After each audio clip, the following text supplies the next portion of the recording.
السلام علیکم، میں ہوں گرتلین عارف اور آپ دیکھ رہے ہیں پروگرام نو این آر او اب کی بار۔ ناظرین، وزیر اعظم کے خلاف تحریک عدم اعتماد کے نتیجے میں سیاسی کشیدگی انتہا کو پہنچ گئی ہے۔ ارکان اسمبلی کی بڑی تعداد کے ساتھ چھوڑ جانے کے باوجود وزیر اعظم عمران خان ڈٹے ہوئے ہیں اور نوبت یہاں تک آ گئی ہے کہ پی ٹی آئی کے کارکنوں نے 2 MNAs کی قیادت میں گزشتہ روز سندھ ہاؤس اسلام آباد پر چڑھائی کر دی۔ تاہم سیاسی کشیدگی کے اس ماحول میں سیاست میں اداروں کے کردار سے متعلق بحث چھڑ گئی ہے۔ گورنر سندھ نے اداروں کی نیوٹرلٹی پر سوال اٹھا دیا ہے تو دوسری جانب سینئر صحافی انصار عباسی نے اداروں سے پس پردہ رہ کر کردار ادا کرنے کے بجائے سامنے آ کر فریقین میں ثالثی کرانے کی تجویز پیش کر دی ہے۔ آج پروگرام میں اسی حوالے سے گفتگو ہوگی۔ آپ کو یہ بھی بتائیں گے کہ وزیر اعظم عمران خان وزیر داخلہ شیخ رشید سے کس بات پر شدید ناراض ہیں۔ ناظرین، گزشتہ روز ARY نیوز کے پروگرام 11th آور میں میزبان وسیم بادامی نے گورنر سندھ عمران اسماعیل سے انٹرویو کے دوران سوال کیا کہ پاکستان کے اداروں کا جھکاؤ اس وقت کس طرف ہے۔ گورنر سندھ نے کہا کہ انہیں کوئی آئیڈیا نہیں ہے، ان کا اداروں سے کوئی رابطہ نہیں ہے، اس لیے وہ اس حوالے سے کوئی تبصرہ نہیں کر سکتے۔ وسیم بادامی نے سوال کیا کہ کیا وہ نیوٹرل ہیں۔ اس پر گورنر سندھ نے کہا کہ نیوٹرل تو نہیں ہو سکتے کیونکہ پاکستان جیسے سیاسی ماحول کے اندر ادارے کا نیوٹرل رہنا انہیں نہیں لگتا کہ ایسی کوئی چیز ہوگی۔ ہو سکتا ہے کہ وہ سوچنے کے لیے کچھ زیادہ وقت لیں لیکن وہ کوئی نہ کوئی فیصلہ تو کریں گے۔ وسیم بادامی نے سوال کیا کہ آپ نے کہا کہ ادارے نیوٹرل نہیں ہو سکتے، تو کیا ادارے کا کسی ایک سیاسی اکائی کی طرف جھکاؤ خود ادارے کو متنازع نہیں بناتا؟ کیونکہ ایک سیاسی جماعت کے بہت سارے حامی ہوتے ہیں تو دوسری طرف ان کے بہت سارے مخالفین بھی ہوتے ہیں۔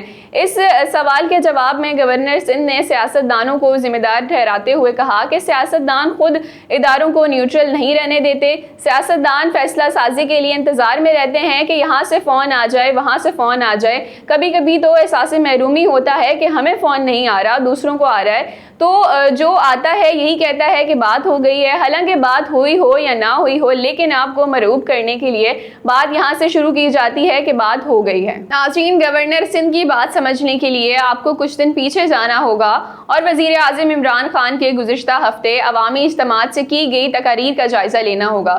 وزیر اعظم نے 11 مارچ کو لوئی دیر میں عوامی اجتماع سے خطاب میں کہا تھا کہ نیوٹرل صرف جانور ہوتے ہیں کیونکہ جانور میں اچھے برے کی تمیز نہیں ہوتی، انسان اچھائی کے ساتھ کھڑا ہوتا ہے۔ وزیر اعظم عمران خان نے مزید کہا تھا کہ اللہ نے ہمیں اجازت ہی نہیں دی کہ ہم نیوٹرل ہو جائیں۔ انہوں نے کہا کہ مسلمان نیکی کے ساتھ کھڑے ہوتے ہیں اور برائی کے خلاف جہاد کرتے ہیں۔ ناظرین، اگر وزیر اعظم کی اس تقریر کو گورنر سندھ کے گزشتہ روز کے انٹرویو کے ساتھ ملا کر اس کا تجزیہ کیا جائے تو یہ بات بخوبی سمجھ آ سکتی ہے کہ حکومت کو ایسا لگتا ہے کہ ادارے کا جھکاؤ اپوزیشن کی جانب ہو گیا ہے۔ اسی وجہ سے وزیر اعظم نے پہلے اپنی تقریر میں یہ کہا تھا کہ نیوٹرل صرف جانور ہوتے ہیں، یعنی دوسرے لفظوں میں وزیر اعظم یہ کہنا چاہ رہے تھے کہ ادارے اب بھی نیوٹرل نہیں رہے بلکہ وہ حکومت کے خلاف ہو گئے ہیں۔ گورنر سندھ عمران اسماعیل نے بھی گزشتہ روز اسی بات کو تھوڑا وضاحت سے بیان کیا ہے کہ ادارے نیوٹرل نہیں ہیں۔ ناظرین، وطن عزیز میں کشیدہ سیاسی صورتحال کے بیچ میں ایک اور بحث چھڑ گئی ہے۔ سینئر صحافی اور تجزیہ کار قومی سلامتی کے ادارے سے مطالبہ کر رہے ہیں کہ وہ پس پردہ رہ کر کردار ادا کرنے کے بجائے سامنے آئیں اور فریقین میں ثالث کا کردار ادا کریں۔ گزشتہ روز دنیا نیوز کے پروگرام دنیا کامران خان کے ساتھ میں گفتگو کرتے ہوئے سینئر صحافی انصار عباسی نے کہا کہ پاکستان میں تیسرے فریق کا کردار ہمیشہ رہا ہے، کوئی اس پر بات کو جھٹلا نہیں سکتا۔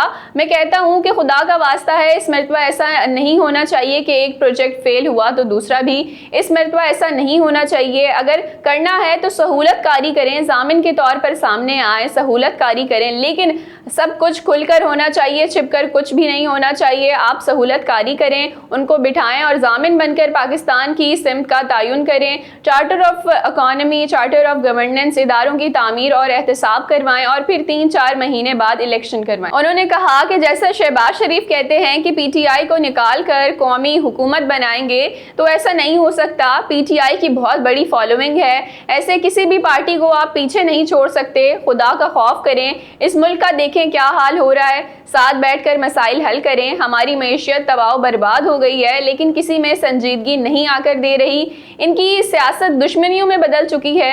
انصار عباسی نے مزید کہا کہ اس ملک کی خرابی کی جتنی ذمہ دار سیاست دانوں پر عائد ہوتی ہے اتنی ہی اسٹیبلشمنٹ پر بھی عائد ہوتی ہے، لہٰذا خدا کا واسطہ ہے کچھ کریں۔